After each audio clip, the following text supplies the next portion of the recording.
Padadaliin umano ng Philippine National Police ang sistema ng pagre-renew ng lisensya sa pagdadala ng baril. Sa pamamagitan ng kanilang one-stop shop, umaasa ang pulisya na mababawasan na ang kaso ng loose firearms sa bansa. Si Waywaya Makalma sa detalye. Isa sa mga nakikitang dahilan ng Philippine National Police kung bakit maraming mga loose firearms sa bansa. Ito'y dahil na din sa hirap ng pagkuha ng lisensya mula sa Philippine National Police. Kaya naman, pagagandahin na nila ang kanilang sistema. Ito ay ang one-stop shop na gagawin ng PNP na kasalukuyang itinatayo ngayon sa loob ng Campo Crame na mas pinalapit nila sa Santolan MRT Station. Bukod pa ito sa mga gagawing satellite offices gaya sa Cebu at Marikina. Mula sa 10 requirement ay 4 na lamang ang kanilang hihilingin para sa renewal.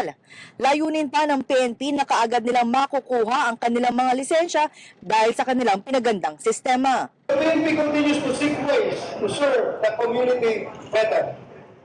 While we have been strengthening the war against crime and illegal drugs, we also continue to improve our services, especially in firearms licensing and registration.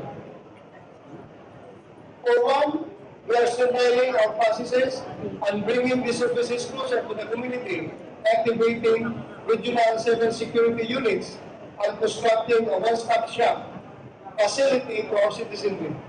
Hangad namin mapabilis ang serbisyong ibibigay namin sa inyo upang maiwasan ang mahabang pila at matagal na paghihintay.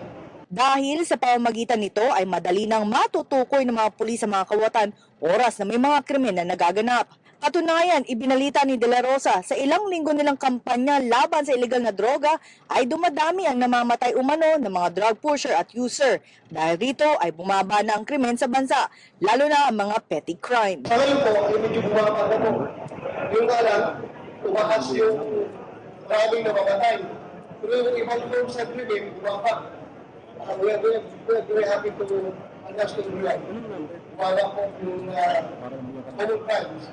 Para sa PTV News, ako si Waywaya Makalma. Hi! Ako si Ria Fernandez. Mag-subscribe na sa PTV YouTube channel. I-click lang ang subscribe button.